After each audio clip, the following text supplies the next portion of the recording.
Please allow me to share a short Purim message with you. I was astounded to see a commentary from Rabbi Gaon for the first time this year that really blew me away. You know, there's a famous question. Why is it that Hashem's name is completely absent from the entire Megillas Esther? You read it from the beginning to the end. Not once is there any mention of God being involved in this story. And of course, you and I know the famous answer is that this was a Nes Nistar. This was a hidden miracle. This was a time of Hester Panim. It was a time of God hiding himself within the mundane. And it's up to man to discover the presence of Hashem throughout this story without it being presented to us explicitly. Comes along Reb Gaon and gives us an amazing answer. And he says that the truth is Megillas Esther did not start out as a holy work. According to Reb Sadia, Achashverosh was the one who commissioned the writing of the Megillah.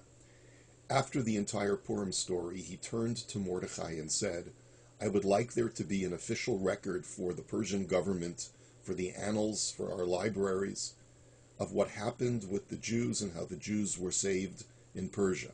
It's good PR. It's good for the chronicling of the history of the Persian people.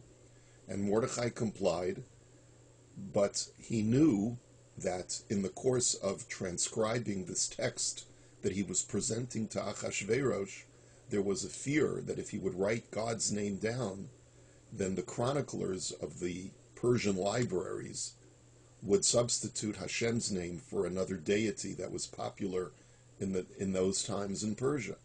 And Mordechai did not want the name of Avodah Zarah, of any foreign deity, to be associated with the story of the Jewish people. And that's the reason, says Reb Sadia, that Mordechai deliberately left the name of God out of the Megillah, out of a fear that it would be replaced with another name, with another deity. It's a very short commentary, but it's astounding, because basically it tells us that Megillas Esther did not start out initially as a document that was meant for Tanakh. It started out as a document that was meant to be secular, and then later it was adopted by Anshe Knesses Hagdola, perhaps even with the coaxing of Esther and Mordechai, that this is an important document to be adopted by the sages as a canonized text that would be part of the official Jewish Bible. But that only multiplies and amplifies the idea that sometimes when you see something in life and it appears to be disconnected from Kedusha, disconnected from Hashem, it's really Hashem involved in it completely. Not only was Hashem completely involved in the Purim story behind the scenes, but in the aftermath of the Purim story, the very text that was used to chronicle the story was never meant as a holy text.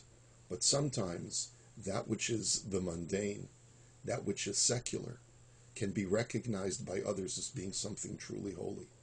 And that's also part of the Purim message, is that we have to look for messages all around us, even when the messages are being pronounced by people who are perhaps not Jewish or are Jewish but do not look like typically a person who's observant.